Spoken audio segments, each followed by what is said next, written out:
Assalomu alaykum.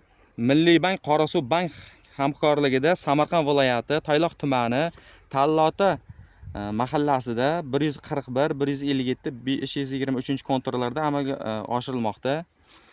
Bu hozir ko'rib turganingiz 523 kontur. Bu konturning jami maydoni 4 gektar 30 sotiq maydonga sabzi mahsuloti ekilgan. Maydonning bo'yi va eni 167 metrga 289 metr. Bu esa Tallotadagi ikkinchi konturimiz. Ya'ni 157-kontur. Buni bo'yi 420 metr, eni 80 metr. Jami 3 gektar 30 sotiq. Mana ko'rib turganingizdek sabzi mahsuloti ekilgan. Bu 3-konturimiz Tallotadagi 141-konturimiz. 166 metrga 138 metr. 2 gektar 41 sotiq. Bu yerda ekinlar zamonaviy usullar bilan parvarishlanmoqda.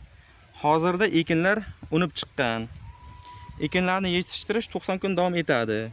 Yetishtirish jarayonida sug'oriladi, tabiiy va mineral o'g'itlar bilan oziqlantiriladi. Ushbu loyihaga jami 15 ta dehqon xo'jaliklari biriktirilgan bo'lib, har bir dehqon uchun o'rtacha 66 sotiqdan yer maydonlari to'g'ri keladi. Loyihani samarali amalga oshirish uchun lider tadbirkor Akmal Toshpo'latovich fermer xo'jaligi biriktirilgan. Ushbu loyiha bo'yicha har bir gektardan 30 tonnadan jami 300 tonna hosil olish rejalashtirilgan.